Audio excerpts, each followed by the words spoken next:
مساء الخير. بنرحب بيكم جميعا وبنرحب بضيوف النادي.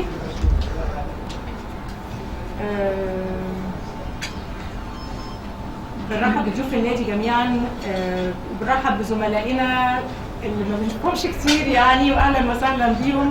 المهندس فتح الله واستاذ محمد اليماني، واهلا بيكم كلكم. استاذ وهبي ميشيل.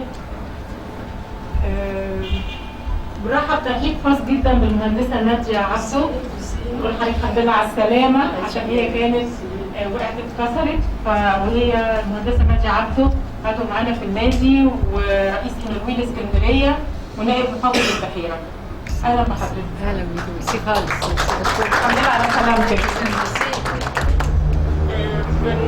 بنرحب بضيوف النادي، الاستاذ سعيد السيد سليم، ممثل الاتحاد الدولي للصحافه العربيه وجريده الحريه العربيه، والاستاذ طه سالم محمد. بنرحب بضيوف النادي الدكتوره جيهان فكري اللي كانت اشتركت معانا في المشروع بتاع البوليو الاسبوع اللي فات. برحب حرم الزميل رئيس سابق محمد اليماني، اهلا بحضرتك يا فندم.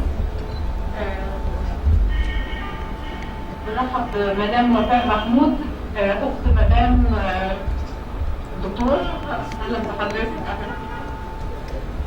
طبعا بنرحب بالاستاذ الدكتور يسري ابو شادي كبير مفتشين الطاقه النوويه بفيينا.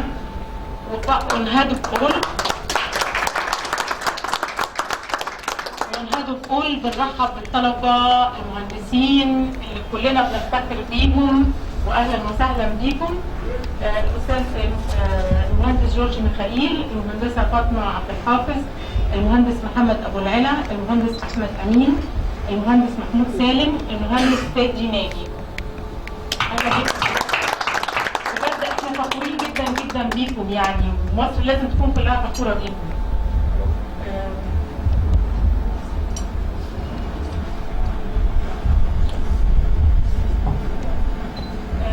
المهندس علي راغب عنده حاجه تفتكر النادي. بسم الله الرحمن الرحيم.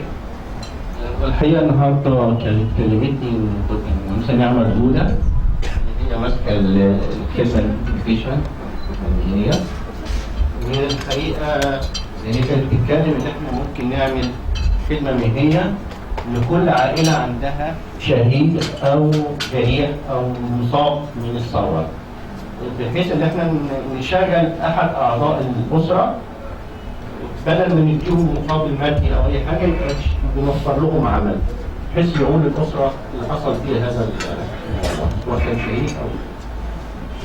والحقيقه هيتعمل في سيمينار يوم 13 و14 و15 فبراير ان شاء الله في شرم الشيخ. هتبقى ليلتين، يومين 3 ايام بالليلتين يعني كلهم، وهتوزع فيها الجوائز على الانديه اللي هي نجحت في تشغيل عدد كبير من الافراد من العائلات اللي حصل فيها الشهاده او حد جريح او حد معاق يعني. تاني حاجه، في حاجه تانيه في القاهره، تدريب المهندسين في الاي جي سي لمده 3 شهور، وده بيبقى في الويك اند بتاع كل اسبوع. والمهندس اللي بينجح في هذا التدريب يعني هيسافر امريكا، وال10 الاوائل هيشتغلوا في نفس المكان اللي تم فيه التدريب يعني. هل محتاجين مهندسين محددين؟ ممكن روتر اكت او لا، مش قصدي التخصصات. التخصصات ممكن مدني او عماره، الحاجات اللي فيها ديزاينر يعني يكون ديزاينر. في حاجه في القاهره اسمها برضه مصر الخير، ده تدريب مهني لخريج الاعداديه.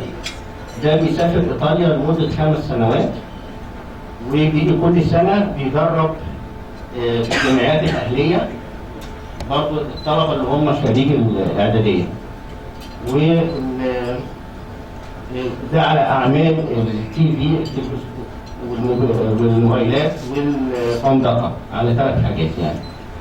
ودي بتبقى فرصه كويسه للخريج الاعداديه ان هو بيسافر ايطاليا وبيصرفوا عليه في حدود 40,000 جنيه. مصر الخير هي اللي بتقوم بكل التكلفه، لكن النوادي بتكون بس بالتيكت، تدفع التيكت بتاعت الطيران. بالنسبه برضه لبنك القاهره بيدرب خريج التجاره انجلش. فبرضه لو احنا عندنا طلبه ممكن خارجين من كليه التجاره انجلش، ممكن احنا بنوديهم بنك القاهره بيدربوهم هناك، عندهم مركز تدريب لمده برضه 3 شهور. والحاجه الاخيره اكاديميه فاركو برضه بتقدم تدريب للصيادله، وبيتم تعيينهم في الشركه اللي هم بينجحوا في موضوع التدريب. الفتره اللي هم برضه بيقعدوها 3 شهور برضه تدريب في شركه فاركو، وبعد كده بيعينوهم ان هم بينجحوا من الاوائل. واي حد يعني غير الاوائل ممكن ان هو برضه يتعين في شركات مثيله لشركه فاركو يعني. الحقيقه دي الكلمه المهنيه قايمه ده السنه دي، والحقيقه لو احنا نقدر نشارك فيها يبقى كويس جدا الحقيقه. وطبعا هيبقى في جوائز الكلام ده لو احنا عملناه في شرم الشيخ ان شاء الله في السيمينار اللي هيتم هناك. شكرا.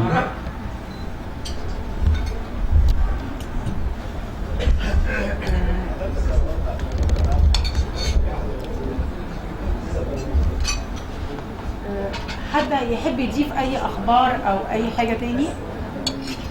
انا بفكر الزميل شيرتي يوم 19 ان شاء الله هنجيبها. مصطفى شيرتي. انر ويل اسكندريه بيعمل اناونسمنت ان يوم 19 ديسمبر عندهم مصطفى شيرتي صحفي يعني هو معروف جدا يعني، ويا ريت نكون كلنا موجودين معاهم باذن الله.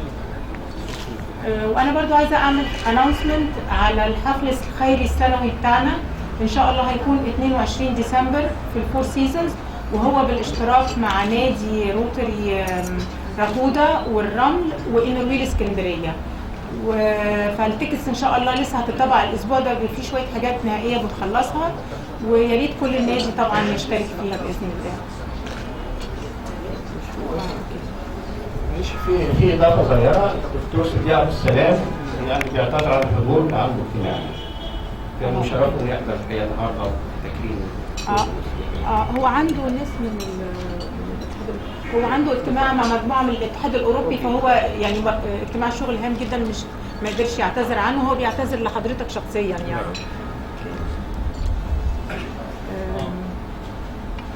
انا بس بفكر الزميل خالد بالمعرض الخيري اللي كنا هنعمله للطلبه في يعني احنا عايزين نبتدي نعد العده، والدكتور اشرف حضرتك حددت ميعاد القافله الطبيه لسه ما اتفقناش يعني يناير بروفيشنالي كده قلنا اخر السنه، اخر اسبوع في ديسمبر ولا اول اسبوع في يناير، عشان برضو المهندسه ناديه عبده تبقى عارفه، عشان هو المفروض ان هم هيحضروا معانا محافظ البحيره ونائب محافظ البحيره هيحضروا معانا. هنشوف كده خلاص اوكي. اول اسبوع في ديسمبر في يناير ان شاء الله. بنرحب مرة تانية بالأستاذ الدكتور يسري أبو شادي، كبير مفتشين الطاقة النووية بفيينا سابقا، ورئيس قسم الضمانات في الوكالة الدولية، وكان رئيس قسم الهندسة النووية في الإسكندرية. أنا أفضل إن حضرتك تقول السي في لأن هو طويل، فحضرتك والحاجة اللي أحب أقولها إنه الدكتور يسري كان برضو من الحاصلين على جائزة نوبل اللي كانت للوكالة مناصفة مع الدكتور البرادعي. يعني دي حاجة طبعا كلنا بنفخر بيها، بنفخر إن هو كان بيعمل وما زال بيحاول إن هو يعمل لصالح الوطن. بنقول له الحمد لله على السلامة، هو كان في كوريا ولسه جاي وعنده حاجات كتير شافها وبرضه يحب يتكلم عنها. وطبعا بالنسبه هو اهم حاجه النهارده ان احنا بنكرم الدكتور ومجموعه الطلبه المهندسين الطلبه على المشروع الرائع اللي عملوه من اللي هو المفاعل النووي، النموذج المفاعل النووي اللي انا فاهماه انه النموذج ده ممكن يعمل مش كده ولا يعمل كسيميوليتور يشتغل كسيميوليتور طبعا كهرباء. فندي كلمه للدكتور يوسف.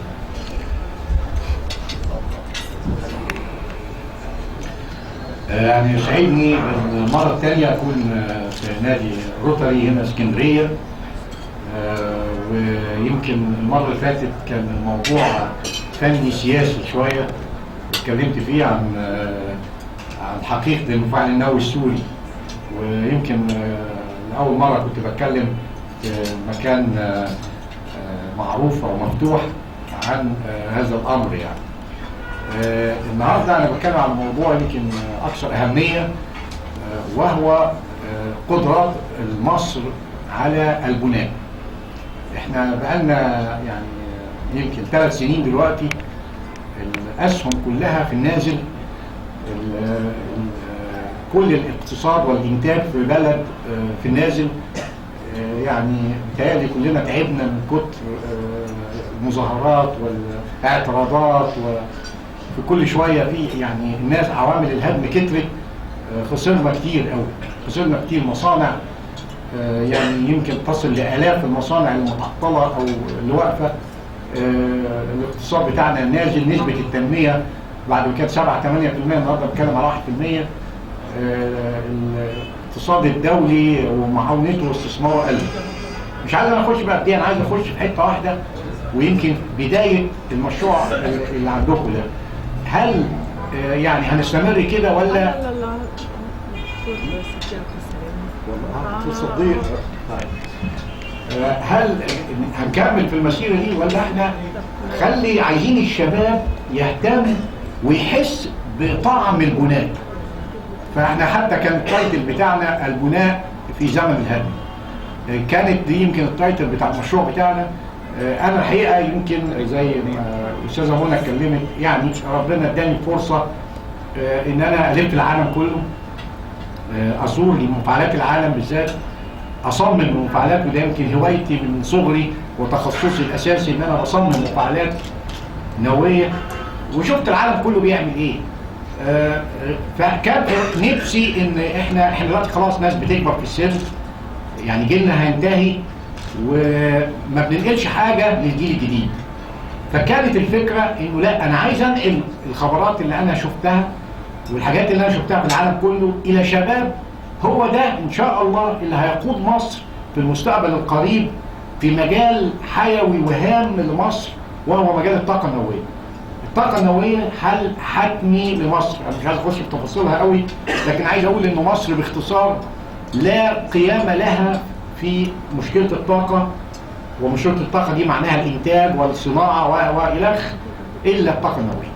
مش هي لوحدها طبعا، يعني هيساعد معاها كل الطاقه المتجدده، الرياح، الشمس، البيولوجي، كل الحاجات. لكن الطاقه النوويه طاقه ضخمه وهامه ومؤثره، وهي الوحيده اللي تقدر تحل مكان الطاقه المنتجه بالغاز الطبيعي والبترول، اللي احنا النهارده 90% تقريبا من انتاج الكهرباء من مصر من الغاز الطبيعي والبترول.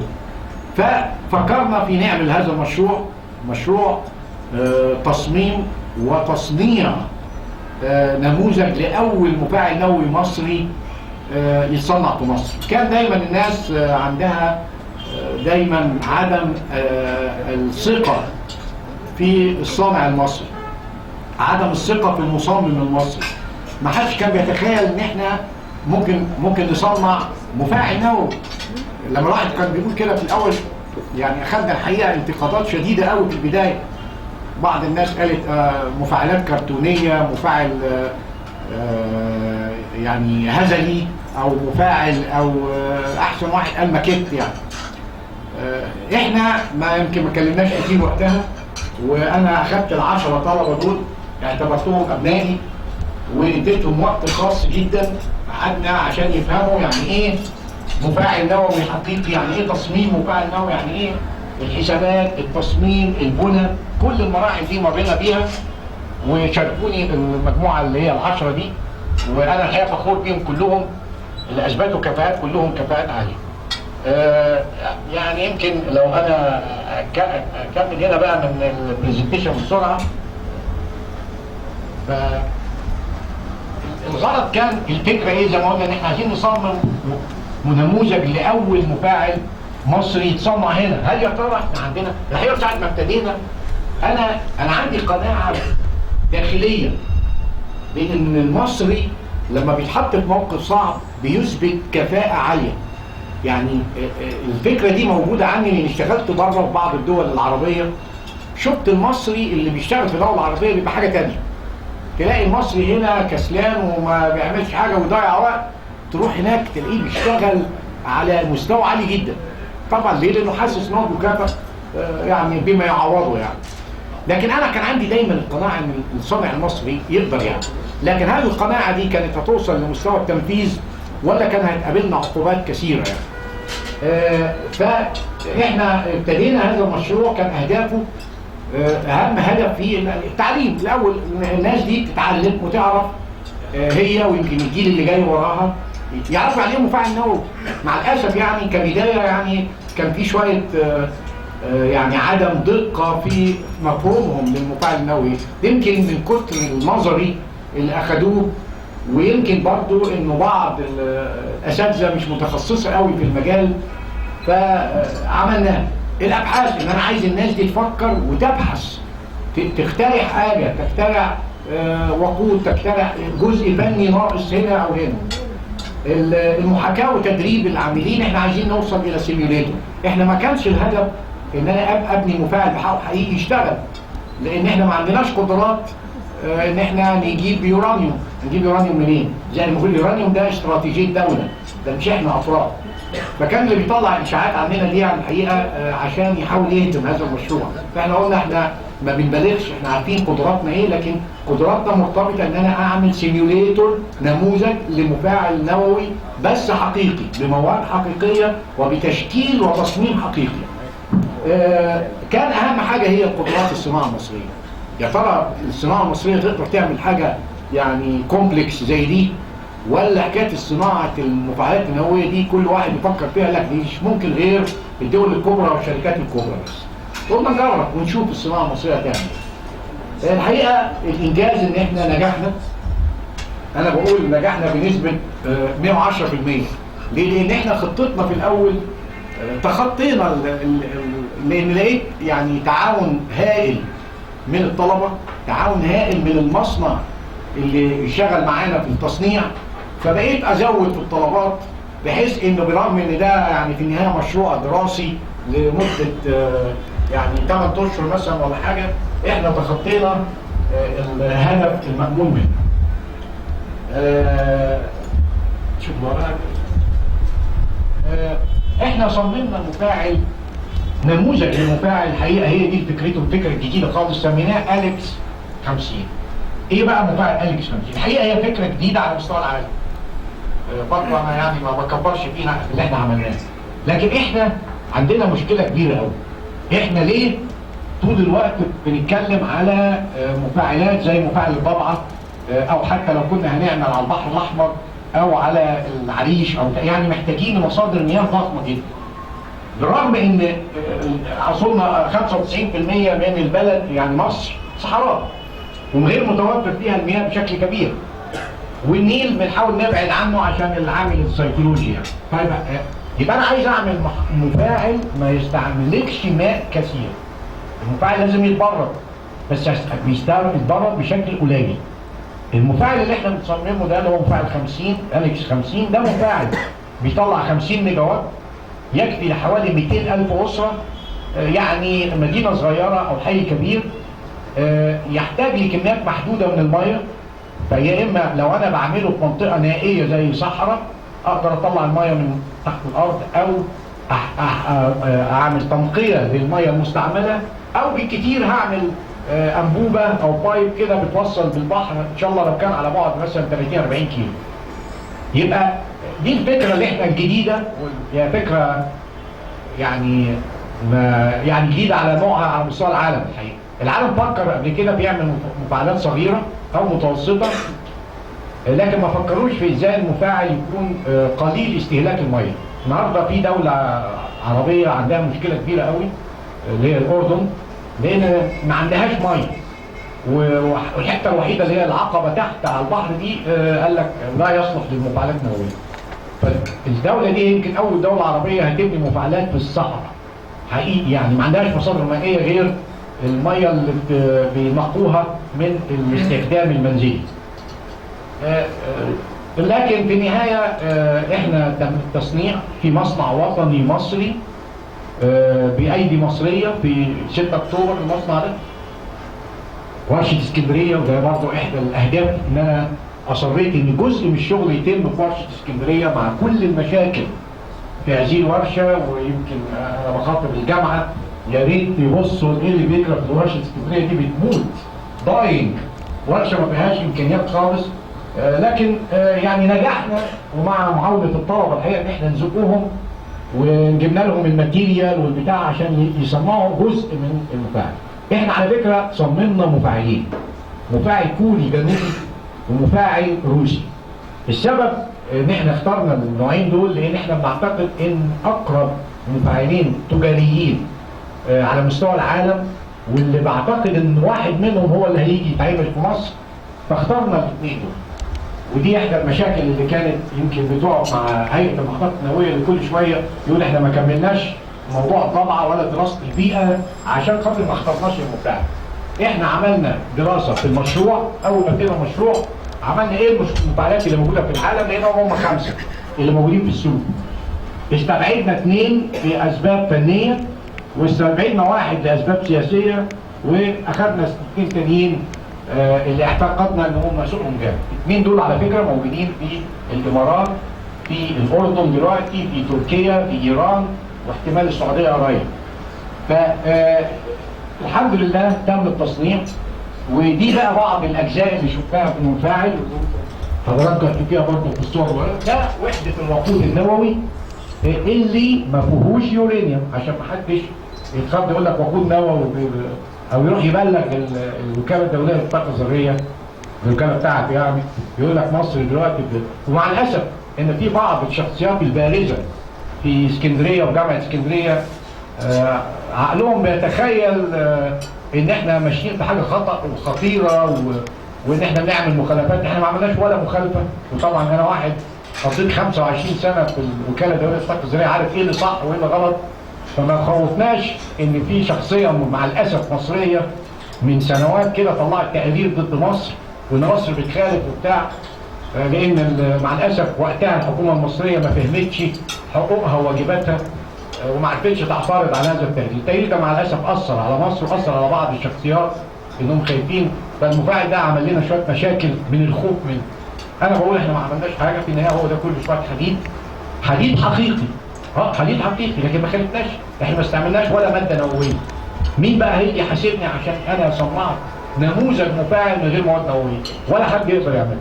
كان من اصعب الحاجات اللي هي الحقيقه الوقود ده، احنا استعملنا الستينلس ستيل عليه داخل هذا الوقود، بيسموه بيلتس كده بيتحط جواه. بالعكس صنعنا كمان الكنترول رود، ودي حاجات حقيقه كانت صعبه لكن نجحنا فيها، وصنعنا الموتور سيرفو موتور عشان يرفعه وينزل. نشوف وراه ده دلوقتي قلب المفاعل نفسه، وجواه بعض الوحدات الوقود اللي هي الاسمبلي، وده التصميم اللي احنا صممناه. طبعا احنا عاملينه على سكيل صغير شويه، 21 اسمبلي عشان يتحط فيه، لكن عملنا حسابات، ويمكن الزملاء اللي شاركوني هيقولوا لكم في الحسابات هم عملوا ازاي، وتاكدنا ان هذا المفاعل حقيقي. بمعنى ان لو انا حطيت وقود حقيقي بقى في قلب المفاعل، تخيلت ان انا في يوم من الايام عرفت اجيب اليورانيوم وحطيته، المفاعل ده هيكون كريتيكال، يعني هيقدر يشتغل. لكن انا طبعا ما بنشغلوش ولا هنعمل حاجه، لانه لازم يكون عليه اختبارات وتصاريح وقصه طويله. احنا بنعمل بس نموذج هذا المفاعل. دي الاجزاء بقى، لان برضه البعض اللي كان فاكر يقول لك ده ماكيت ولا ده مش عارف ايه. لا، ده مفاعل حقيقي، اجزاؤه عديده جدا، يعني هتشوفوا اجزاء كتيره جدا، ويمكن في الفيديو اللي هنعرضه هتشوفوا الاجزاء دي كلها اتركبت ازاي. كل جزء له فايده معينه.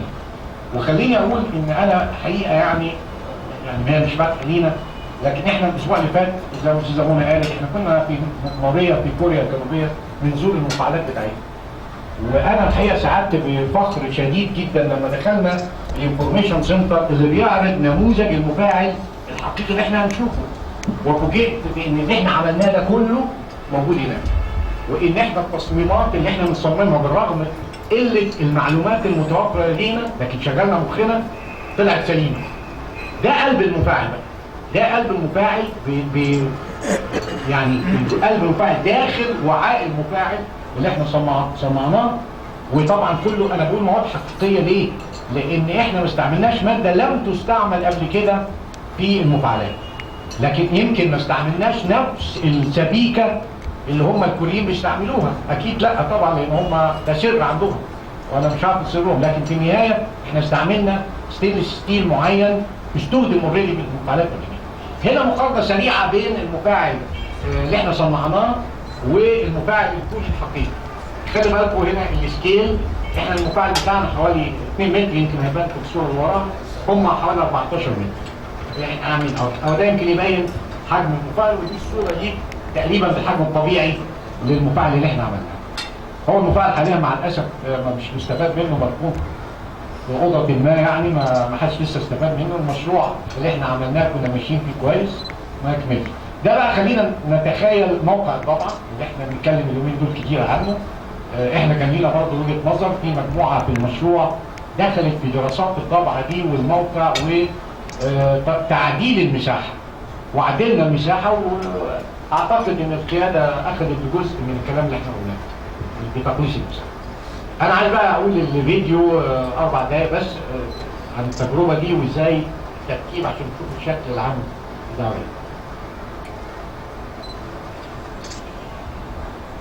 هو له صوت.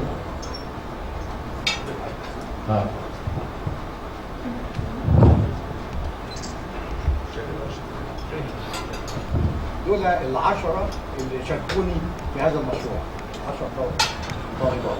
مصري حقيقي بعقول وايدي مصريه بالكامل، وهو نموذج لمفاعل مصغر يقارن بمفاعلات عالميه لانتاج طاقه خاصه الطاقه الكهربائيه. خلينا هنا نبتدي نتخيل موقع بالطبع بعد عدة سنوات هيكون شكله ايه.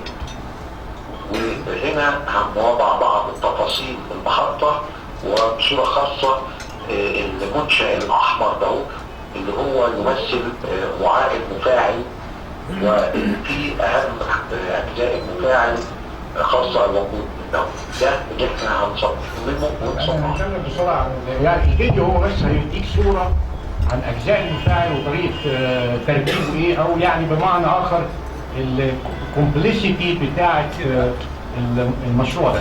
يعني ما هوش كان بسيط قوي، بس هنركز شويه على موقع الطبعه وطريقه تصميم المفاعل في الموقع ده. ان شاء الله يعني يكون معانا على الاقل 4 مفاعلات في موقع الطبعه. اذا نجحنا يعني في الاجابه للقلق بتاع الاهالي وحل المشكله بشكل كامل.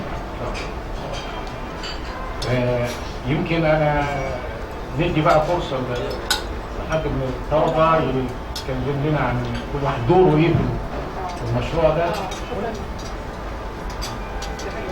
اتفضل. بس يعني ايه نقربها شويه. طيب. اصل انا عايز اعرف المفاعل ده ايه بالظبط؟ طيب. بيعمل ايه؟ محشي ايه؟ هيطلع لي ايه؟ دي عشان انا طيب راجل تجاره. انا اسف انا اكلت الحته دي. عشان ارجع للباك جراوند بتاعك. عشان انا دراستي تجاره، فعايز اعرف المفاعل ده بيطلع لي كهرباء في الاخر ولا ايه بالظبط؟ شكرا. احنا عارفين ان مصادر الطاقه فيديو. طيب ماشي. بس هو الفيديو الحقيقه مش هيجاوب السؤال، لكن انا بعديها على طول هقول لك ان فعلا في حته مهمه. المفاعل خاصة الوقود ده اللي احنا هنصممه ونصنعه. دي الميه الساقعه. ميه البحر شويه ميه بس بتطلع ميه سخنه. بس كفايه الحقيقة ان احنا نجحنا الحمد لله في تصميم وتصنيع اول مفاعل مصري حقيقي مصغر، وهو نموذج لمفاعل ان شاء الله يكون 50 ميجا وات كهرباء يغطي حوالي 200,000 اسره، يعني مدينه صغيره او حي كثير. ولو كان تأييد ودعم نكمل هذا المفاعل ونكمل المسيره لنماذج اكبر. احنا دلوقتي هنشوف اجزاء المفاعل، اجزاء كبيره وهي حوالي عشرات الاجزاء، والاجزاء صغيره وهي مئات الاجزاء. اول وعاء لهذا المفاعل هو قلب المفاعل اللي هو هذا الجزء ده طبعا من اهم اجزاء المفاعل اللي بيوضع فيه الوقود النووي، ويوضع في قلب وعاء اللي هو الضغط المفاعل. ده الوعاء الثاني اللي هو محيط بقلب المفاعل، واهم ما فيه انه يفصل المياه البارده عن المياه الساخنه. اما الوعاء الثالث فهو وعاء الوقايه الحراريه اللي بيمنع وصول الاشعاعات القويه لوعاء الضغط للمفاعل. ثم يجي بعديه الوعاء العلوي لقلب المفاعل، وده برضه بيستخدم لفصل الماء البارد عن الماء الساخن. بعد كده بيجي وعاء الضغط الداخلي اللي هو من الستيل ستيل، وده بيمثل زي ما نقول غطاء للوعاء الخارجي. ده الجزء العلوي من وعاء الضغط، واللي فيه كل الانابيب المتعلقه بالماء الساخن والماء السائع، والماء الامان اللي في حاله الحوادث بيدخل منه مياه تبريد خاصه. ده غطاء المفاعل، وهو غطاء هام جدا، من هذا هو الجزء الوحيد اللي متحرك واللي بيفتح ويغلق اثناء المفاعل، حياه المفاعل للصيانه وتغيير الوقود. ده قلب المفاعل من الداخل، وجواه وحدات الوقود اللي احنا صنعناها من الستيل ستيل وليس من اليورانيوم. هنعمل تجربه سريعه هنا نشوف محاوله لرفع قضبان التحكم الى اعلى عن طريق سلم الموتور. بيرفع القضبان لفوق، وبعدين باثناء اي احتمال حادثه او حاجه بيعمل عمليه شت داون او ينزله اسفل زي ما احنا شفنا هذه التجربه الناجحه. ده الشكل الحقيقي للسلم موتور اللي احنا برضه استعينا بيه وصممناه. دي صوره للطلبه اللي شاركوا في هذا المشروع مع المشرف ومع عميد الكليه.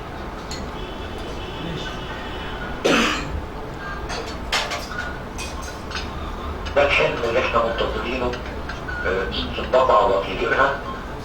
يا ترى هل الحلم النووي ده بمواجهه ازمه الطاقه والمياه وتوفير حياه طيبه للاجيال القادمه سيتحقق قريبا ان شاء الله؟ الحقيقه انا عايز اقول حاجه انا يمكن نسيتها في الكلام.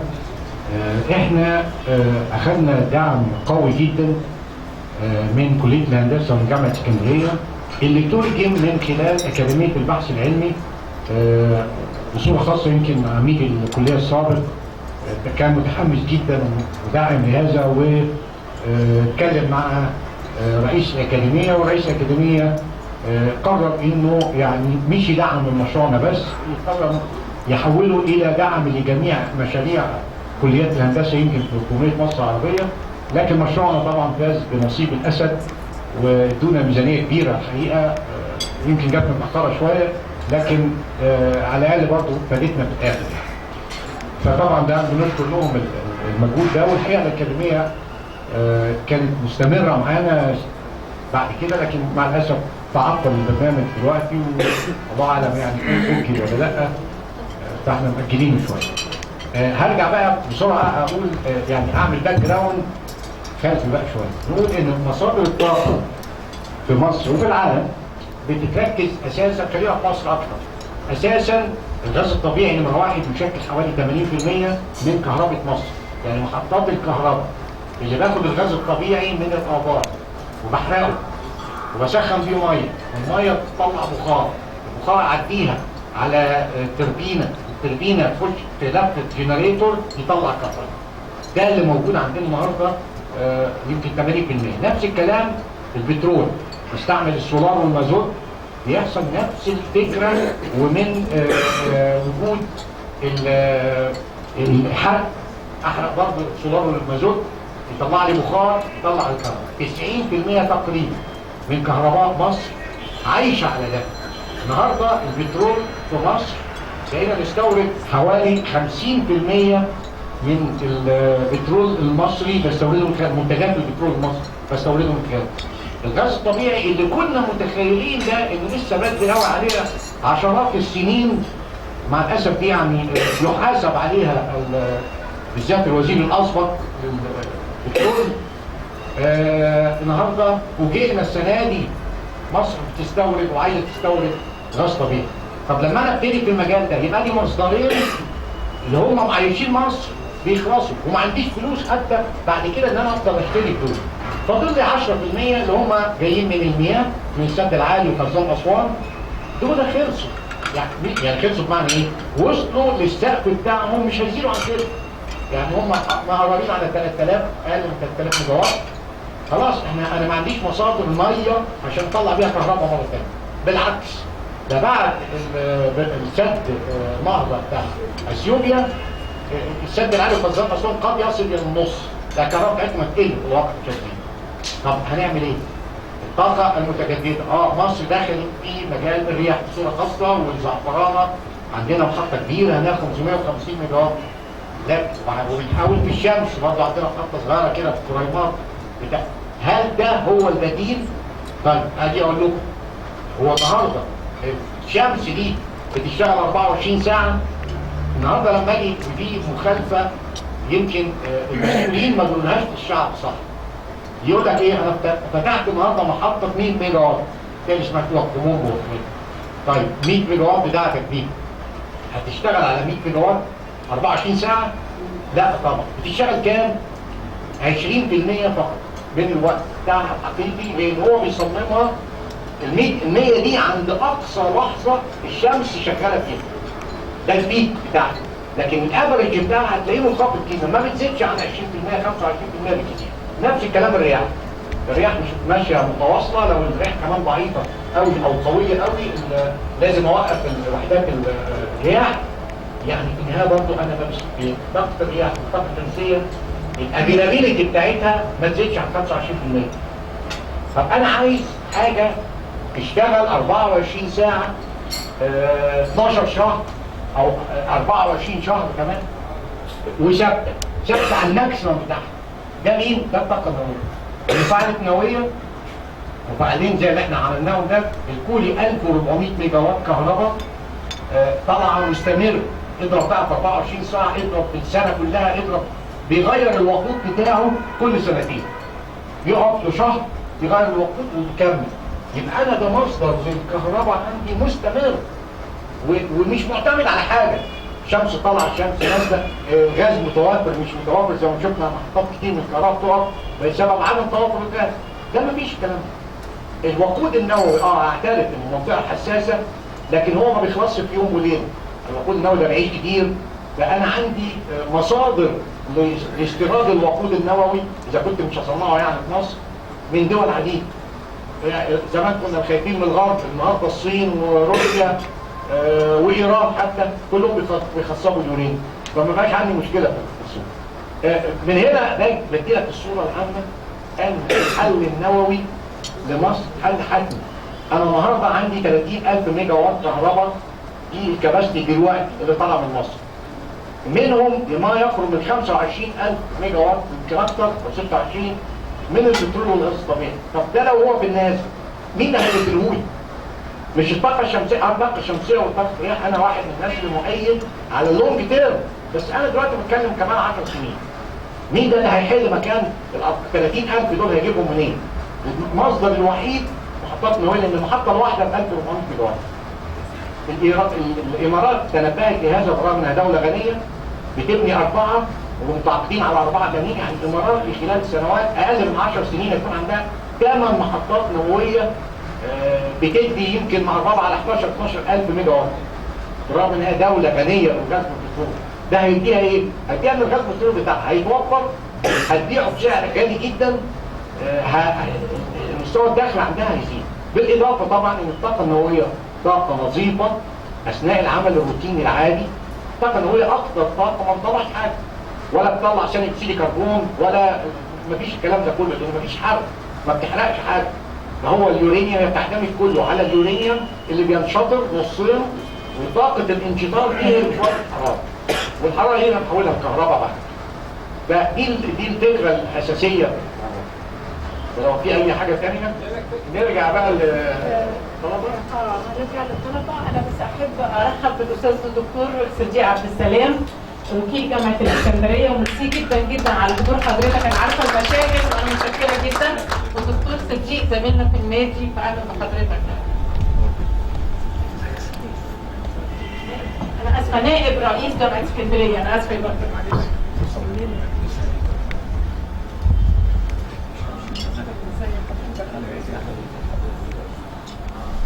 صديق له دور في المشروع ده.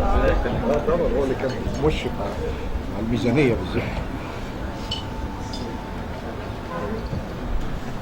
بسم الله الرحمن الرحيم. مساء الخير على حضراتكم جميعا. انا طبعا سعيد جدا ان انا ارجع.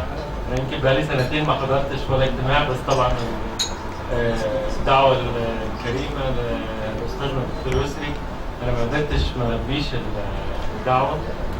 الحقيقه برضو انا اتلككت انها فرصه ان نلتقي دايما بالاخوه والاصدقاء في النادي اللي بقالي من يوم فعلا ما تقلدت منصب وتشرفت بمنصب نائب رئيس الجامعه. ما قدرتش البي اي دعوه للنادي، خاصه انه في منتصف النهار. فالحقيقه طبعا بيبقى وده اللي حصل فعلا النهارده، بس انا هيكون مانج ان انا اسحب نفسي واجي احضر. انا كان نفسي احضر البرزنتيشن من الاول، بس اعتقد ان انا اي جوت ذا موست اوف ات. ما يفوتنيش طبعا برضه ارحب باولادنا من قسم الهندسه النوويه، وهو واحد الاقسام التي تتميز بها جامعه اسكندريه. يعني ليس هناك هندسه نوويه غير في جامعه اسكندريه منذ انشائها والى الان، واعتقد لفتره طويله هيبقى الامر على ما هو عليه. وخريجي هذا القسم الحقيقه يمكن بيملأوا الارض كلها اشعاعا بعلمهم النابع اصلا من جامعه اسكندريه. ويمكن استاذنا الدكتور يسري احد ابناء هذا القسم، واللي برضه شرفنا في جميع المحافل والاماكن التي تقلدها على مدى تاريخه الطويل في العمل. بالنسبه للمشروع طبعا انا فوجئت ان يعني كذا حد من الاخوه الزملاء في النادي بيقول دكتور يسري مصر ان حضرتك تحضر علشان تسبورت اللي انا عملته للمشروع. انا الحقيقه ما بقتش عارف هو بيتكلموا على ايه، لانه يعني انا didn't do anything except my job. يعني انا اساس شغلي ان انا اسبورت الافكار الجديده والريسيرش والحاجات الانوفيتيف في اي مجال في الجامعه. طبعا بالدرجه الاولى على مستوى البوست جراديويت، انما لو في ريسيرش على مستوى الاندر جراديويت برضه it is my domain to support. فاحنا الحقيقه بشراكه مع الاكاديميه وكان على راسها في ذلك الحين الدكتور مجدي الشربيني. هو الان يعني في بعض المشاكل عنده، بس الحقيقه انا هذا الرجل احترمه واحترم فكره. واحد هذه الافكار اللي انا الحقيقه سعدت جدا بيها وكان نفسي تتعمل من زمان، ان هو الاكاديميه بتعمل سبورت مالي لمشروعات التخرج لطلاب كليه الهندسه وكليه العلوم او اي كليه فيها مشروع تخرج. وكانوا عاملين لجان للتقييم. صحيح هم لما اعلنوا عن هذا المشروع السنه اللي فاتت كان على شورت نوتس، انما الحقيقه احنا انا جيت قلت انه الشورت نوتس دي ممكن تكون ديس ادفانتج، انما انا اي كان ميك ات ان ادفانتج. انا شورت نوتس ليا ولغيري، فانا لو انا استغليت الموقف فانا اي ويل وين. وده فعلا اللي حصل. وان اولادنا في كليه هندسه اسكندريه كعهدنا بيهم دائما فازوا باكبر عدد من المشروعات up to 1.5 مليون جنيه مصري لدعم ابحاث الطلاب اللي في مرحله البكالوريوس، المرحله النهائيه في البكالوريوس. وكان من ضمنهم هذا المشروع. في مشروعات اخرى ايضا متميزه، اعتقد احدها في من قسم الكمبيوتر، كانوا عاملين حاجه جميله جدا ودخلوا بيها مسابقه عالميه واعتقد ان هم فازوا فيها. وبرضه هذا المشروع برضه من المشروعات المتميزه جدا، وانا سعدت بان انا كان نفسي اكون مع الاولاد واتفرج على كل واحد فيهم بيعمل ايه، انما هذه الفرصه ما تأسفتليش. يمكن دي اول فرصه ان انا اعرف يعني المشروع الثاني اللي انا عارف فيه كلوزلي اللي هو المشروع بتاع هندسه الكمبيوتر، انما المشروع ده كمان النهارده يعني تشرفت ببعض المعلومات عنه. انا مش عايز اخد من الوقت بتاع الولاد، وان كان ليا بعض الاسئله يا اما الاولاد هم يجاوبوني عليها او استاذ دكتور يسري يجاوبني عليها. اول حاجه او الفيرست كونسيرن هو مصر بموقعها وتاريخها وبجغرافيتها وكل حاجه قد لا تكون مثل دوله زي الامارات في الحصول على الوقود النووي. فبرضه عايز اسمع على حضرتك هذا الامر، وانه انتشار مثل هذه الامور في مصر بامكانياتها البشريه الدرجه الاولى، بالذات الشباب اللي زي الفل دول، وانتشار المفاعلات النوويه من هذا النوع وان كانت لاغراض سلميه 100%، هل ده هيضعنا في مشهد سياسي في يوم من الايام الذي كانت تواجهه ايران لحد 3-4 ايام فاتوا ولا لا؟ ده سؤال. السؤال الثاني طبعا النموذج اللي حضرتك اتفرجنا عليه، انا طبعا مش اوير برضه، انا راجل بتاع طب برضه زي انا بعتقد الاحصاء يعني بتاع تجاره، انا برضه بتاع طب، انا مش عارف ايه المحشي ايه برضه، انما يهمني عالم الحشو اللي فيه ده المفروض انها فيها بايو هازارد. فانا عايز اعرف ايه البايو سيفتي ريجوليشنز في المفاعل اللي بنتكلم عليه ده حضرتك، خاصة لو ابتدينا نفعله ويبقى in everyday life. من ضمن المشروعات اللي جامعة اسكندرية داخلة فيها، وده مشروع رائد فعلا، وده ممول جزئيا من الحكومة الأمريكية، بنعمل حاجة اسمها sustainable community. المشروع فيه عبارة عن 3 sustainable community يعني سميها فيليج، سميها سمول تاون وتبقى. في المشروع متقسم من 3 حاجات، كوميونتي 1000 شخص، كوميونتي 10000 شخص، وكوميونتي 100000 شخص. احنا خدنا الجزء من المشروع اللي هو الوسط اللي هو 10000 شخص، وكان السبب ان احنا نقيناه ان احنا فكرنا ان احنا لو استطعنا كجامعة اسكندرية ان احنا نعمل بروتوتايب لفيليج سستينابل على الساحل الشمالي، قبل الطريق بقى، تعمير قبل الطريق الساحلي، ونقدر نعمل كوميونيتيز زي كده، سمول فيليجز بتنتج الطاقة بتاعتها والمية بتاعتها وتزرع وتاكل من حاجتها، ولو عندها فائض تطلعه and so on. وقدرنا نعمل نموذج كده، وبعدين نعمل له ريبليكيشن ثرو اوت الساحل الشمالي اللي انا شايفه غير مستغل تماما، يبقى وي هاف اتشيف. فده مشروع احنا وي ار بارتنر ان، ومطلوب مننا ان احنا اهم حاجه فيه ان احنا ازاي نحلي الميه وازاي نولد الطاقه، بحيث ده اهم حاجه علشان تعمل الكوميونتي، ان انت تطلع ميه وان انت تطلع كهرباء.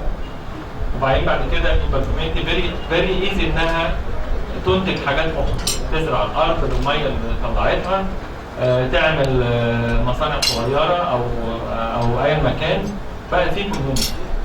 فايه الفيزيبيليتي بتاعت الكابلينج بتاع المشروع بتاع حضرتك وبتاع الشباب دول مع اللي احنا بنتكلم عليه، مع الاعتبار الاساسي البايو سيفتي، عشان ما يحصلش في يوم من الايام اي مشاكل من الراديشن ايميشن للناس اللي عايشه او ايفن الناس اللي بتشغل هذا المفاعل في كل مكان من العالم. انا اسف ان انا طولت على حضراتكم واسيب الفلوس. الاسئله فيها حاجات صعبه شويه فانا هجاوبها، بس اذا سمحت لي نقدم اول طلبه وبعد كده هنخش في الاجابات، لان حضرتك اسئلتك مش سهله، فيها نوع من البوليتكس اللي وراها، بالذات في السؤال الاولاني بتاع وبين الوقود النووي وتقبل العالم دينا في هذا المجال. وانا بقولها لك يعني ممكن احمد يعني كل واحد يجي كده يقدم نفسه عمل ايه في المشروع، مساهمته في المشروع. السلام عليكم. انا اولا احب اشكر حضراتكم على الدعوه دي، واحب اشكر دكتور يوسفي وزمايلي اللي حضروا النهارده، وفي زمايل برضه ما حضروش، حسام وياسمين وروضه. روضه زميلتنا ما تمكنتش من الحضور لانها كانت من شهر كده واقفه في وقفه سلميه وهي معتقله دلوقتي لمده شهر، فاحنا يعني بنقول احنا مش ناسيينها. انا دلوقتي المشروع بتاعنا كان باختصار ان هو عايزين نعمل مفاعل نووي مصغر، نثبت منه ان احنا عندنا القدره ان احنا نعمل الاساس العلمي للموضوع، وان احنا نقدر نطبق حاجه بشكل نظري حتى في مجال زي المفاعلات النوويه. احنا اتقسمنا لثلاث جروبات. الجروب الاول جروب الحسابات، والجروب الثاني جروب الحسابات يعني الحسابات النيوترونات والحسابات الثيرموهيدروليكس بتاعت المفاعل، وبعد كده جزء التصنيع، والجزء الثالث اللي هو جزء الضبعه. جزء الحسابات كنت انا فيه ومحمد ابو العلا وروضه وفادي. والجزء ده قدرنا نعمل فيه حسابات الكريتيكاليتي اللي هي الحاله الحرجه. انا دايما عايز المفاعل بتاعي يبقى كريتيكال، لا يبقى سوبر كريتيكال لان ده هيحصل حادثه، ولا يبقى سب كريتيكال لانه كده هيطفي. وكمان عملنا حسابات الثيرمال هيدروليكس، ان انا عايز اضمن انا الوقود النووي اقدر اطلع منه حراره زي ما انا عايز، لكن هل انا اقدر اشيل كلموج الهيت اللي طالعه دي من المفاعل ولا لا؟ فكان لازم مهم حسابات الثيرمال هيدروليكس. المفاعل اللي احنا شايفينه ده طوله 210 سم، عرضه 94 سم. المفاعل الحقيقي من النوع ده بيبقى طوله حوالي 14 متر وعرضه حوالي 4 متر. طيب احنا عاملين جوه المفاعل موجود طبعا فكره المفاعل النووي اليورانيوم بيلتس. عندنا يورانيوم كنترول رود، عندنا يعني بالشكل ده في 21 اسمبلي. كل مربع من المربعات دي بنسميها اسمبلي. الاسمبلي دي بتبقى متكونه من مجموعه من الفيول رود والكنترول رود. كل فيول رود يعني هي الصوره اللي في الجنب خالص دي فوق هي دي الاسمبلي. الاسمبلي دي 6 في 6 جواها 4 مكفوفين سبايدر. دي كل واحده فيها هي الكنترول رود اللي بتعمل كنترول، بتبقى مصنوعه من البوم كاربايد. اول ما بينزل في المفاعل بيمتص النيوترونات فبالتالي يقفل التفاعل النووي. كل عمود من دول هو فيول رود وجواه بيلتس يورانيوم بيلتس. هو ده مصدر الطاقه اللي عندي. لما النيوترونات بتيجي على الفيول بيلت دي فتسخن الفيول بيلت دي وتطلع حراره. الحراره دي هي اللي بتسخن الميه، وبعد كده بيطلع الستيم اللي يمر على التربينه ويولد الكهرباء بعد كده. فالتصميم اللي هو 21 اسمبلي ده احنا اللي عاملينه، يعني مش ناقلينه من مكان، لا، وعاملينه بناء على حسابات عشان الحاجتين اللي انا قلتهم، اللي لازم المفاعل يبقى كريتيكال دايما، حارق دايما، لا سوبر ولا سب، وكمان ان انا اقدر تو ريموف الهيت اللي طالعه من المفاعل. المفاعل ده كله ممسوك احنا مخططين يعني اللي احنا نمسكه. كنا عايزين يعني او جزء من المشروع بتاعنا موضوع السيرفو موتور، اللي هو لو زادت درجه الحراره عن درجه حراره معينه يبدا عندنا يعني انسترومنتيشن جوه المفاعل وكنترول جوه المفاعل بيدي اشاره للسيرفو موتور فينزل الكنترول فيطفي المفاعل تماما. فيعني ده باختصار فكره المفاعل. احنا طبعا لسه في اجزاء كتيره مش مستكمله منه، لكن ده يعني خطوه اولى في اتجاه ان احنا فعلا يبقى عندنا قدره ان احنا نعمل الحسابات، وده جزء مهم جدا. وبعد كده ان احنا نبدا نصنع ونشوف ايه اللي موجود في مصر ونستفيد منه. والحقيقه يعني احنا لو الدكتور قال احنا بدانا في الاول نقول طب نحاول نعمله بالكرتون او نعمله بالخشب، فوصلنا ان احنا في الاخر عملناه بماتيريال حقيقيه ما عدا الحاجه واحده اللي هو اليورانيوم والديركالوي اللي هو بيبقى مصنوع منه الكلاب بتاع اليورانيوم. يعني السيمبل دي المفروض بتبقى معموله من الديركالوي، احنا عاملينها من الستانلس ستيل. باقي المواد كلها هي المواد الحقيقيه بتاعت المفاعل، ما عدا ربما الثيكنس مثلا بتاع البريشرايزد فيزل ما قدرناش نوصل في الثيكنس او ما قدرناش مصنع يوصل في الثيكنس اللي احنا محتاجينه. يعني في النهايه المشروع ده لازم يكمل، لانه لو احنا مشينا خطوه وبعد كده وقفنا كاننا ما مشيناش من البدايه. فانا يعني اتمنى برضه ان جامعه اسكندريه باذن الله تهتم بموضوع ان هو يكمل باذن الله. وادي الفرصه للزميل. اسمي محمود، كنت مختص بجروب الديزاين، كنا مكونين 4 أفراد، انا وياسمين وفاطمه وحسام. بس انا كنت مختص انا وحسام ABR 1400 ميجا وات بتاع الكوري. كنا انا نفسيا انا درست ستاندرد سبيسيفيكيشن للمفاعل ده، درست ستاندرد سبيسيفيكيشن بتاع ABR 1400. وفاطمه وياسمين اختصوا بالDVR 1200 ميجا وات بتاع الويست. درست الاول ستاندرد سبيسيفيكيشن، بعد كده دخلنا في الديزاين ده. انا المحاولات ده ابتدينا الاول بشكل كرتوني، بعد كده خطوه بخطوه، وبعد كده مسكنا كده مساهمة المصانع افكارهم باصناع 6 اكتوبر وبس. السنه ده عملت ريبورت عن قدره الشركات المصريه في المساهمه، تواصلنا مع الشركات يعني وعملنا. أنا مهندس ميخائيل، اشتغلت على الجزء بتاع الطبعة، كان معايا باشمهندسة هدير شحاتة. احنا في البداية حبينا نعرف الأول هل لو احنا عندنا رياكتور شغال في نورمال اوبريشن هيأثر على السكان اللي موجودين ولا لأ، وهيبقى فيه مشاكل ولا لأ. دكتور يسري بمساعدته كان معانا كود أو برنامج اشتغلنا بيه. البرنامج ده اشتغلنا على المفاعل ABR 1400 في حالات النورمال اوبريشن. لو هو شغال مثلا 24 hours ما بيقفش خالص، حتى الريفولينج بيتعمل والمفاعل شغال. وشفنا كميه الراديشن اللي طالعه من الرياكتور ده، وهل هتطلع بره الكونتينمنت بتاعت الرياكتور ولا لا. طبعا بعد ما عملنا حسابات اكتشفنا ان الراديشن اللي طالع من المفاعل بتاعت النورمال اوبريشن اقل بكتير من الراديشن اللي بتجيلنا مثلا من الشمس، او اقل بكتير من الراديشن اللي بتجيلنا خلال واحنا قاعدين قدام اجهزه مثل زي اجهزه الكمبيوتر او التلفزيون. الحاجات دي كلها الراديشن اللي بيطلع منها ممكن يكون الكميه بتاعته اعلى من كميه الراديشن اللي طالعه من المفاعل في حاله النورمال اوبريشن. وبعد كده اشتغلنا في حاله لو في اكسيدنت، احنا طبعا عندنا تايبس كتير للاكسيدنت، كميه الراديشن هتطلع قد ايه وهنتصرف ازاي، وهنتعامل مع كل حادثه ازاي. وبعد كده اشتغلنا على الامباكت بتاع المفاعل نفسه، هيأثر على التربه اللي موجوده، هل تربه الضبعه نفسها وارض الضبعه هتستحمل يبقى موجود محطه نوويه فيها 4 يونتس شغالين، لان كان في انتقادات موجهه للموضوع ده.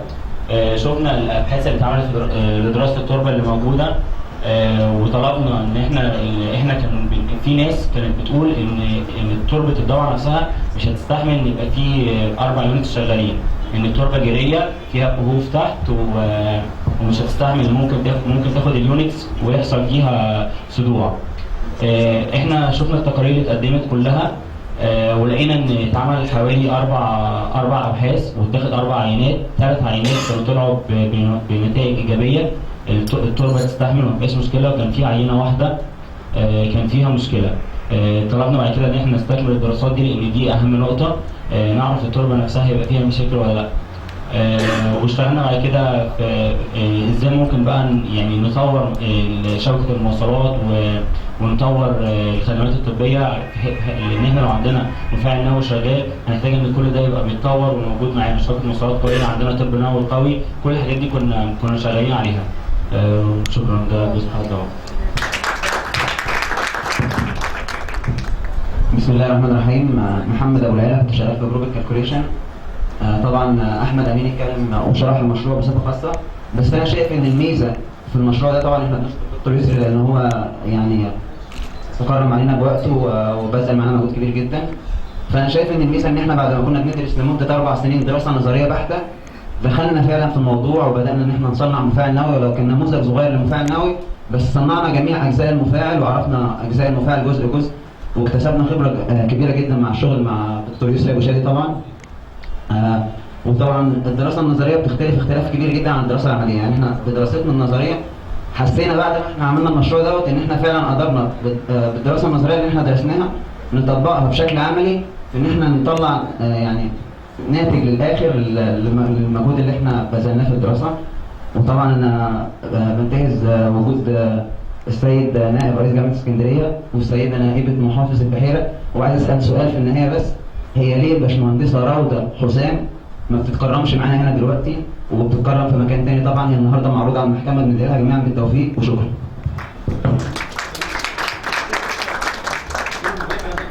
ايه؟ في المحكمة عشان كانت بتظاهر في مظاهرة سلمية في حرب 7 الصبح.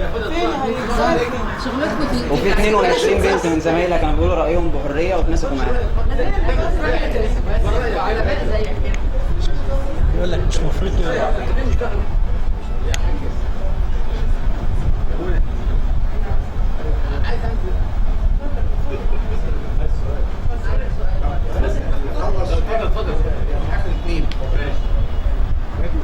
أنا اسمي فادي ناجي، وأنا فعلا بشكركم على الدعوة دي، وأنا بشكر الدكتور يسري لأن إحنا كنا جزء من المشروع ده، لأن إحنا استفدنا كتير وأخدنا خبرة كتير من الدكتور يعني.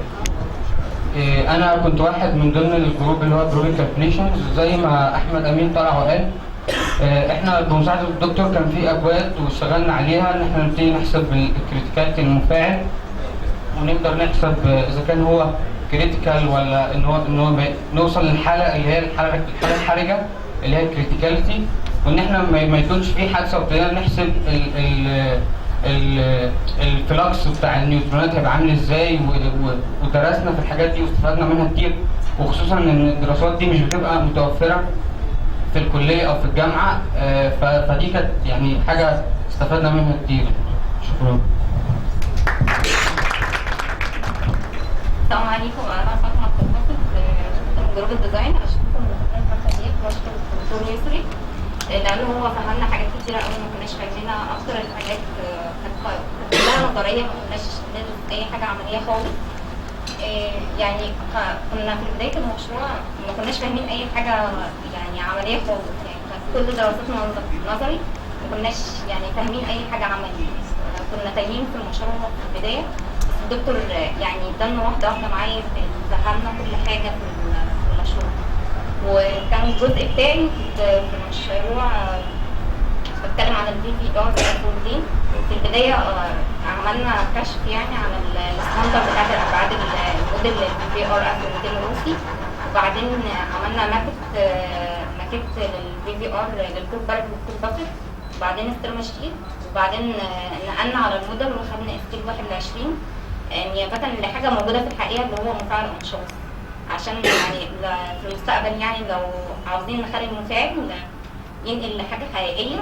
ف يعني الكور بتاع المشروع بتاعنا هو نفس الكور بتاع مفاعل أنشاص، اللي هو الديامتر بتاعه 50 سم، نفس الكور بتاع مفاعل أنشاص. وبعدين أخدنا أبعاد الموديل بتاعنا سكيل 21 وظبطنا الابعاد يعني عشان يكون حاجه موجوده في الحقيقه اللي هو مفاعل انشاص. وبعدين رحنا لمصنع 6 اكتوبر وصممنا الابعاد يعني السكيل 21 وصممنا الابعاد.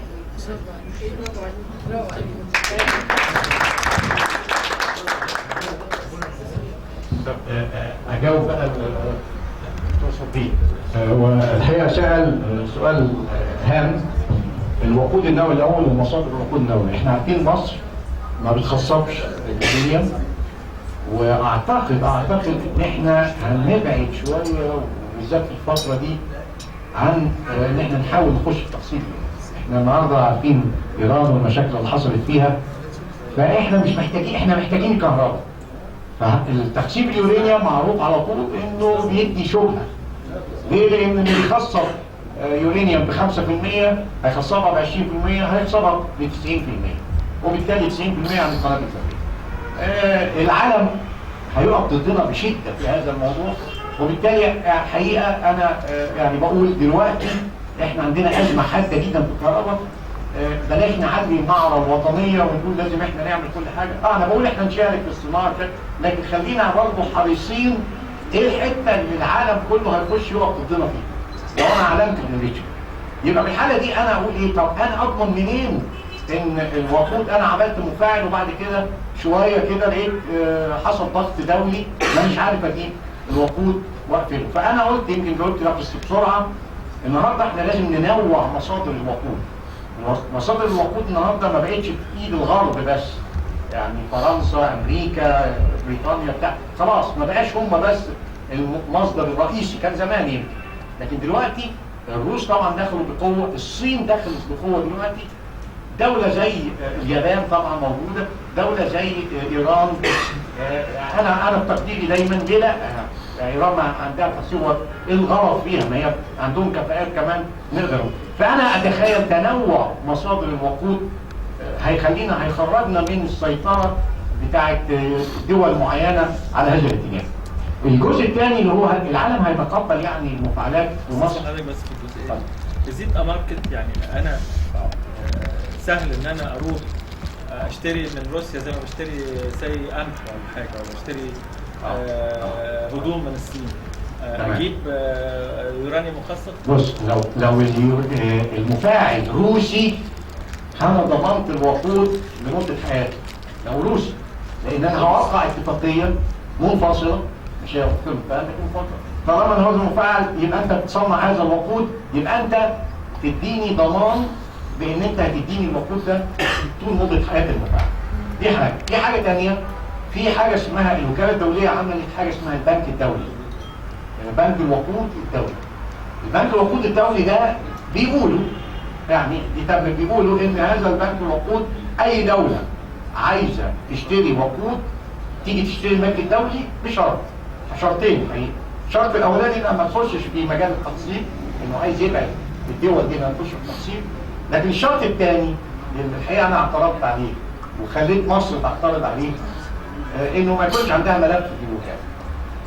اللي كان ادى الاختراع ده الحقيقه هو الدكتور الفراعني في الوكاله قبل ما يمشي على طول، والاختراع كان شكله وجيه جدا وفي دول عربيه بتمول هذا البنك. لكن فوجئت لما لقيته حط الجمله في اخر لحظه بيقول بشرط ما يكونش لها ملف في الوكاله. طب ما الملف، ما انت معتبر مصر عندها ملف، كوريا الشماليه عندها ملف، ايران عندها ملف. اذا ملفات اللي موجوده في الوكاله ملفات سياسيه، يبقى انا كده ما خدتش حقي ان انا اخد الوقود بشكل كامل. لكن انا بقول ان مصر لابد تعمل حاجه اسمها اللي هي ميموراندوم اوف اندرستاندينج. دي اتفاقيه مبدئيه مع عديد من الدول على تمويل الوقود. هتروح تعمل مع الصين، جايز علاقاتنا بايران تتحسن ونعمل معاها اتفاقيه، طبعا مع فرنسا، مع المانيا، مع امريكا نفسها، بحيث ان انا اضمن الى حد ما ان انا مش هقع في هذا المنصب. الجزء الثاني حضرتك بتتكلم على تقبل العالم للمفاعلات. النهارده لما اجي اقول انه المنطقه العربيه ومنطقه الشرق الاوسط دلوقتي كلها مشاريع نوويه. احنا مع الاسف كنا اول دوله نوويه في المنطقه في الخمسينات، النهارده بنتراجع الى مؤخره هذه الدول. هيسبقنا الامارات، تركيا سبقتنا، ايران سبقتنا، الاردن العطاء خلاص اتوافق عليه يعني هيبتدي يبني. السعوديه عندها برنامج ل 17 مفاعل نووي، حتى السودان عندها برنامج. طب يعني مصر فين دلوقتي؟ اتمنى ان نلحق المسار ده، لكن لازم نرجع ونقول هو ليه الامور ما كانتش بتمشي في مصر. انا بقول بفعل فاعل، واكون صريح، انا بدي اصبع الاتهام الى الغرب والى الولايات المتحده بصوره خاصه مع اسرائيل. ايوه الناس دي ما كانتش عايزانا نعمل مفاعلات نوويه، وحاربوا مصر تماما في تجهيز المجالات ان احنا نعمل مفاعلات نوويه. وكل ما نبتدي، وده مش كده وبس، ده انا اقول قد يكون من اسباب المشاكل اللي حصلت في مصر المفاعلات النوويه من ايام 67 و73 وبعدها بعد 86 وضغطهم على مبارك بلع شيرنوبيل اللي هو ملوش لينا علاقه بيه نهائي، وقرر ايقاف البرنامج 20 سنه كمان. بعد كده لما ابتدى يرجع 25 يناير 2011 ده اليوم اللي كانت المناقصه المصريه هتنزل فيه. هل بقى يعني صدفه كده ولا ايه بالظبط؟ الله اعلم، يعني ربنا هو اللي يعرف ايه اللي حصل يوميها وليه بالذات بعد ما كنا في اللحظه اللي هننزل فيه المناقصه. الدكتور مرسي كان متحمس جدا بالطاقه النوويه في اول ما جه، وانا الحقيقه كنت سعيد بهذا الحماس وكنت بايده فيه وبزقه. سنه كامله تراجع في كل الكلام اللي هو قاله. هل تعرض لضغط ولا لا؟ الله اعلم. طيب احنا دلوقتي مع النظام الجديد والرئيس الجديد المؤقت اللي قال احنا لابد نخش في مجال الطاقه النوويه، بقى ابتدى يتصالح مع اهل الضبعه، والحقيقه اهل الضبعه يعني كانوا معقولين ورجعوا الارض تاني. ناقص طبعا خطه طويله، وانا يمكن بساهم في هذه الخطه. للرد على القلق بتاع هذه الضبعه، المساحه الكبيره اللي متاخده لازمتها ايه؟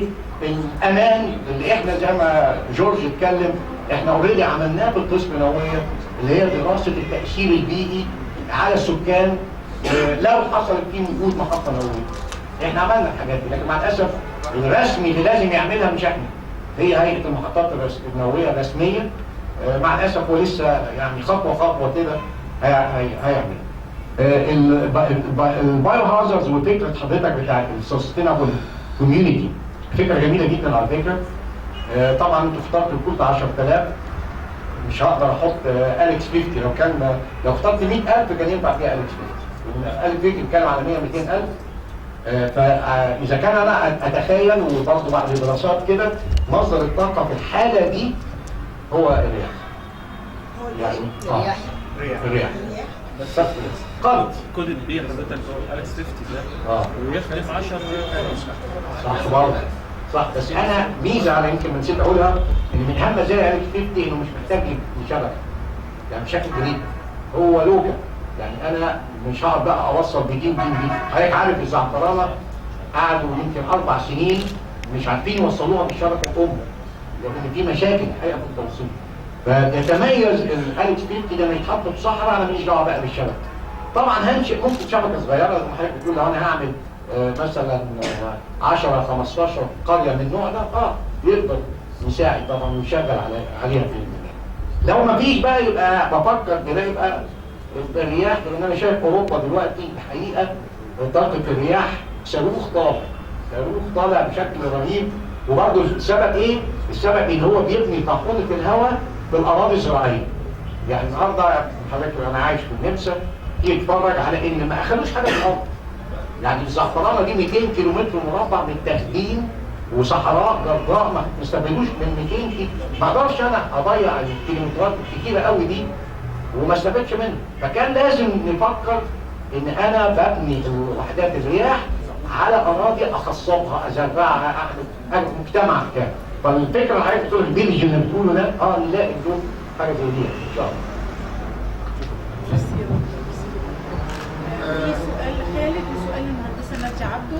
عشان بسرعه تزوم هو اليورانيوم ده ايه؟ بيتجاب من ايه؟ نعرف بس عشان ايه وبعدين موضوع اليورانيوم هي اكبر ماده ثقيله في الطبيعه. يعني انت عارف المواد حسب تقلها، يعني حسب الكثافه بتاعتها. اليورانيوم اتقل حاجه في الطبيعه، في اتقل منه بس مش طبيعي. زي الرمل يعني. هو بص هو طبعا بيطلع زي خام بودره بس هو بيتنقى ويطلع في النهايه برضه حاجه بيسموها الكعكه الصفراء اللي هو اليلو كده. ده بيبقى بودره ناعمه عارف زي رمل المعموره ولا العجمي بس اصفر شويه وانعم شويه. ده في الجبال بقى؟ لا في الجبال ولا؟ لا احنا عندنا في مصر هنا الحقيقه لقينا اليورانيوم في جبال جنب زعفران وفي بعض المناجم. هل بقى المناجم دي تكفي ما تكفيش؟ انا ما اعرفش الحقيقه، مش عايز افتي لان انا ما كنتش اعرف اصلا ان احنا عندنا مناجم يورانيوم. لقيت في مناجم، لكن عايز اطمنك بحكايه اليورانيوم. اليورانيوم موجود في السوق الحر، مفيش اي قيود عليه. يعني لا حد هيقول لك ممنوع ولا ده حاجه عاديه موجوده وسعره مش غالي، واقدر اشتري. افريقيا كلها غنيه جدا بهذا اليورانيوم، يعني اقدر اجيب اليورانيوم ده من احد الخام. اليورانيوم خام. احنا مشكلتنا هي مش اليورانيوم خام، مشكلتنا التخصيب. ايه بقى التخصيب ده؟ التخصيب انت اليورانيوم الخام بيتكون من نوعين من النظائر. اليورانيوم 238 يورانيوم 235. اللي بينشطر فيهم النواه بتاعته تنقسم نصين اليورانيوم 235. يبقى هو ده العنصر المهم. لكن في الطبيعه ربنا ادانا في الطبيعه انه نسبته صغيره قوي 1 ل 140. يعني لو انا جبته على الطبيعه كده النسبه دي يعني 0.7% دي ما تشغلش مفاعل من النوع اللي احنا عايزينه اللي هو مفاعل الماء المضغوط. تشغل مفاعل ماء ثقيل. بالمناسبه دي اللي مخوفه الغرب من ايران. مفاعل اراك اللي هو زي مفاعل ديمونه، دي مفاعلات بتشتغل باليورانيوم الطبيعي بالتخصيب العادي وبتطلع بلوتونيوم عالي الكفاءه للقنابل الذريه. وهي دي القلق اللي حصل من يومين في ايران، وايران وقفت مؤقتا انها تعلق النشاط بتاعها. لكن ما قلقهم، دي القنابل الذريه الاسرائيليه كلها يمكن اكثر من 200 300 قنبله ذريه طالعين من دايموند. فبمعنى اخر مصر لن يسمح لها انها تستخدم اليورانيوم الطبيعي اللي هو شبيه، يعني في نوع من المفاعلات بيشتغل عليه اللي هو الكاندو، ده كندي زي ده الهند اللي شغال عليه، وبالمناسبه الهند هي اللي طلعت القنابل الذريه برضه من نفس الشيء. فمصر مش هيبقى، وعلى هذا الاساس مصر قررت اصلا انها مش هتخش بالمفاعلات دي، هتخش على طول في مفاعل ماء مضغوط، ماء خفيف مضغوط. طيب اليورانيوم بتاعه النسبه دي اللي انا بقول لك عليها اللي هي 0.7% دي ما تشغلش المفاعل. ويمكن احنا الجماعه بتوع الحسابات بتوعنا لما جينا نحسبها لقينا ان المفاعل هيبقى سب كريتيكال. يعني ايه سب كريتيكال؟ يعني عمره ما هيقوم يشتغل لوحده. يعني المفروض ان المفاعل لما يجي نيوترون يضرب النواه تتشطر ويطلع 2 نيوترون مثلا، واحد يهرب والتاني يشتغل، فيفضل يشتغل ورا بعضه. ده انا بسميه كريتيكال مفاعل كريتيكال. لكن لما انا اضرب واحد ويبقى اللي باقي لي نص يبقى مش هيشتغل، هينطفي. فالمفاعل اللي هو الكونسيرن ده ما ينفعش في النوع بتاعنا اللي احنا مصممينه. اذا اللي ينفع ايه؟ لازم على الاقل 3% تخصيب، 4% تخصيب، 5% تخصيب. ممنوع ازيد عن 5%. ده لحد خط الاحمر كده. دي حاجات فنيه بقى. حاجه تاني موضوع الضبعه ده عايز اعرف عايزين حاجه جنب البحر. من ساعه ما اكتشفت انا وقالوا الضبعه مش فاهم في الضبعه يعني، بس الساحل الشمالي كله واسع فاضي. السؤال جاي. اولا الموقع ما كانش جوه الضبعه زمان كان في برج العرب، بس كان مفاعل مش كبير قوي يعني 150 ميجا وات ولا حاجه. بعد كده قال لك لا برج العرب ده برضه بعيد شويه عن البحر، فاتنقل لسيدي كرير. بقى هو الموقع سيدي كرير، وقعدنا سنوات عند سيدي كرير درسناه كويس جدا، ولقينا ان التربه خصبه، التربه ومصادر المياه، وان مفيش زلازل، وكثافه سكانيه محدوده. واخد بالك؟ حصل زحف عمراني شديد قوي. بص العجمي بقى منظرها ايه، ودخلنا على ابو تلات، والناس ابتدت تتحرك بكثافه. جاء محافظ اسكندريه وقتها الدكتور فؤاد حلمي، هو مهندس على فكره كان عميد الكليه، وابتدى بقى يعترض وبتاع، وحاولنا معاه مفيش فايده لان صعب الموقف جدا. فكان اواخر ايام السادات، السادات بسرعه عايز موقع تاني، فبصوا كده على الخريطه، ما كانش فيها ايامها جوجل ولا حاجه، بس قعدوا بصوا لك في حته كده عند الضبعه دي سكانها قليلين وحته فاضيه خالص. والناس الكرام بقى اكرموا قوي، وراح قاطع حته حوالي 60 كيلومتر مربع، وقال لك دي نديها لبتوع هيئه المحطات، ما حته فاضيه يعني كانها ما فيش استعمال بيعمل عليها حاجه. فمضى القرار، واللي انا بقول عليه يمكن بعضكم سمعني، بقول ده قرار عشوائي في المساحه. المكان العوامل كانت تقول ان المكان ده ملائم، زي ما قلت لك الميه وحزام الزلازل يعني التربه، نوعيه التربه، حاجات دي يعني تدي حاله كويس. طب ندرسه بقى، وابتدينا ندرسه. لكن جينا على الكثافه السكانيه، وكان في تجاهل لموضوع الضبعه، كنا حتى بنسميها قريه الضبعه. طلعت الحقيقه القريه مش قريه، طلعت مدينه. كنا بنتكلم على انه 2000 3000 واحد بس هم اللي عايشين فيها. النهارده بيقول لا ده مقربين على 30، هم اهالي طبعا بيقولوا 70 و80 ألف. انا اشك في الرقم اللي هم بيقولوه، انا اعتقد ان هي في حدود يمكن 30 ألف، برضه 30 ألف ده كتير. جم اخواننا بتوع هيئه المحطات النوويه، هم بيصمموا الارض كبيره حلوه، فبيصمم كده المفاعل براحته، بقى يحط المسافه بين كل مفاعل والتاني كيلو، بقى يقول لك انا هعمل 8 مفاعلات في الحته دي. لقينا ان المفاعل تقريبا لازق في المدينه، بقت حطوا بوابه المنطقه تعدي بالظبط الطريق الرئيسي ده 30 متر تلاقي بوابه المفاعل، يعني من بوابه المدينه لبوابه المفاعل 30 متر. انا شايف ان الحقيقه حصل نوع من المبالغات الشديده ونوع من الاهمال البالغ في الدراسه الجديه او حتى الدراسه السيكولوجيه. تجاهلوا ان في حاجه اسمها بابليك اكسبتنس، ان لازم الاهالي بتوع المنطقه يوافقوا. ده غير طبعا يكون في قبول عام على مستوى البلد كلها. ما سالوش، خلى الناس تبتدي تقلق. المده قعدنا بقالنا 30 سنه واخدين الارض وعاملين عليها سور وممنعين الاهالي انهم يخشوا لا يزرعوا ولا بتاع، كان عندهم بيوت خفيفه كده كسروها. فطبعا حصل نوع من الاحتقان الشديد مع تهاوي الدولة المصرية كلها في كل حاجة. راحوا دخلوا كسروا السور وكسروا بعض المنشآت اللي كانت موجودة واخدوا الأرض كلها ومع الأسف القوات المسلحة سابت المكان ومشيت والشرطة ما قدرتش تيجي وكسروا كمان اسم الشرطة اللي كان موجود هناك. بقت مسألة سيئة للغاية الحقيقة. مع الأسف برضه الدكتور مرسي ما عرفش يحل المشكلة دي، يعني هو كان بيعتقد إن هناك في تيار ديني، التيار الديني يعني هم الناس دي مش هيقولوا لا، لكن الحقيقة ما تمش حل حاجة. مرسي حل حاجة؟ ما اتحلتش. لكن لما جاء القوات المسلحة جالهم ثقة كده في المخابرات الحربية فسلموا لهم بس طبعا بشروط، يعني هو ما بيسلمش كده. قال احنا عندنا طلبات 1 2 3 4. انا يعني بعتوا لي الطلبات، شايف ان الطلبات دي اغلبها مش كلها، اغلبها منطقيه ومن حقهم. هو بيقول لك انا مش مطمن لوجود مفاعل هنا، لان بعض الشخصيات العلماء قالوا ان التربه زي مش عارف احمد بيتكلم بتاعه او حاجه او جورج، التربه فيها مشاكل. ايوه جورج انت قلت على فكره شويه اسرار ما كانش المفروض تقولها، لكن ماشي. anyway لما جم يحفروا فعلا المفروض انه الحفر يبين ان سلامه التربه، فكان في شك في احدى الحاجات، كان المفروض يعيد تاني التجربه ومش بس 4 اعمده، لا ده يروح يلف في الاعمده كلها، عشان احنا مش بنعمل حاجه ضد المنطق يعني. بنوا حاجه ولا لسه؟ بنوا حاجه طبعا ولا لسه؟ لا هو دلوقتي خلاص.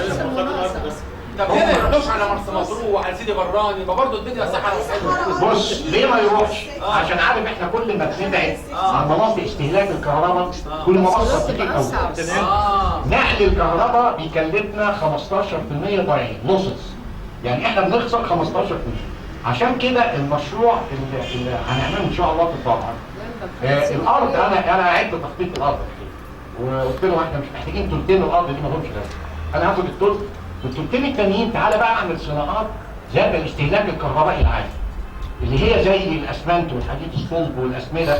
دي مصانع النهارده الدوله وقفت دعمها للكهرباء لهذه المصانع، والنهارده عندنا شورتج هيبان كمان خلال السنتين الجايين، لان بيقولوا اي واحد مصنع يجي هدي نفسك كهربتك، انا ما عنديش او الغاز بتاعك او البتاع.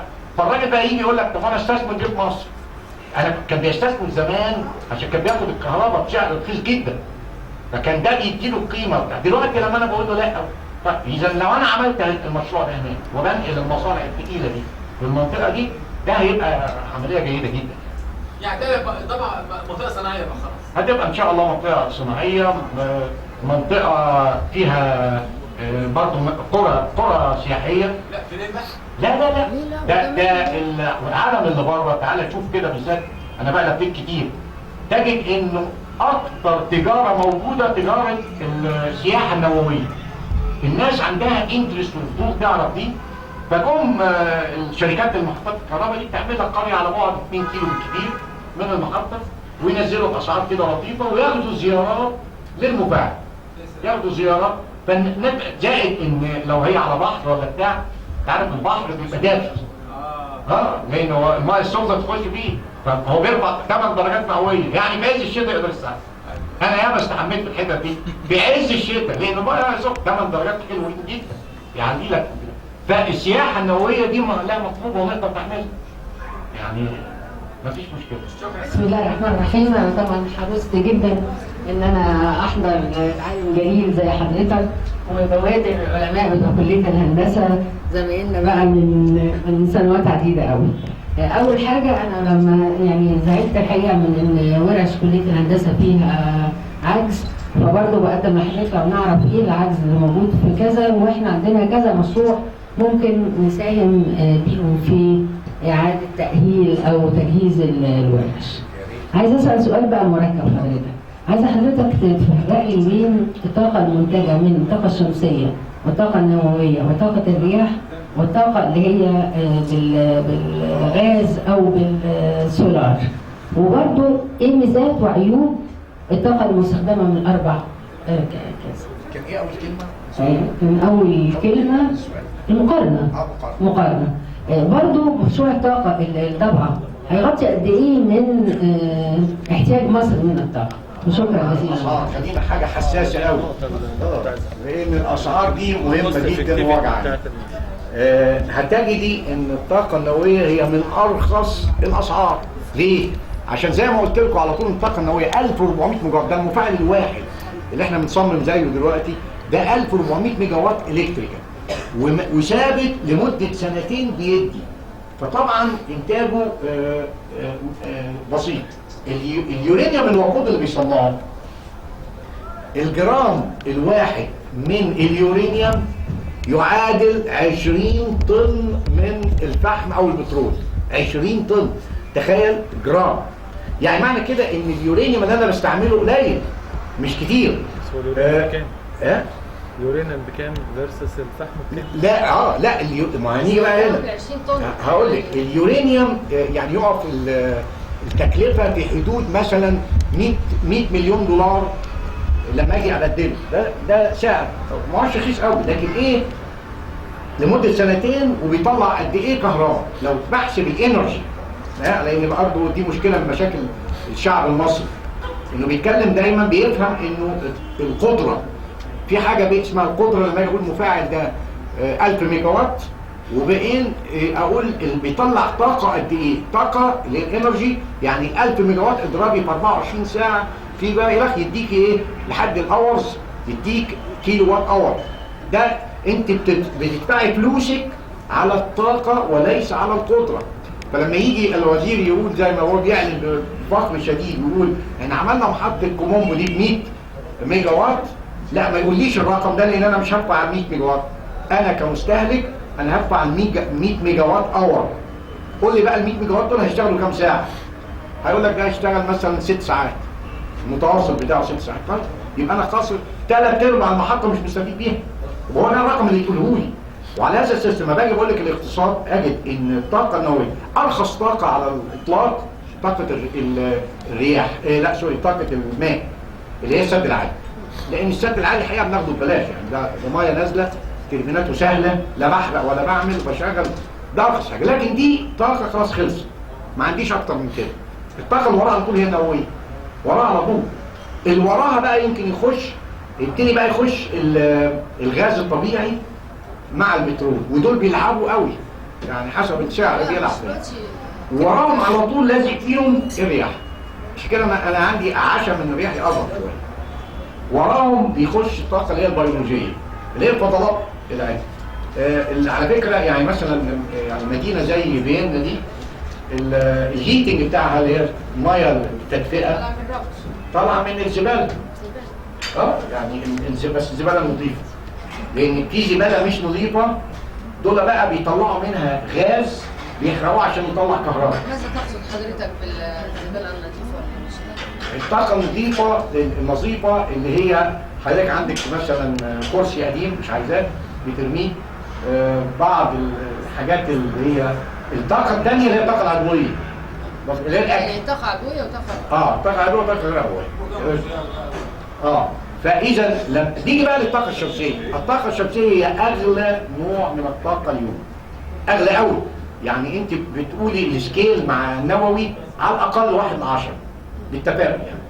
بعدين هي فيها نوعين، نوع يمكن اقل سنه في السعر اللي هو السيرمال اللي هي المرايات.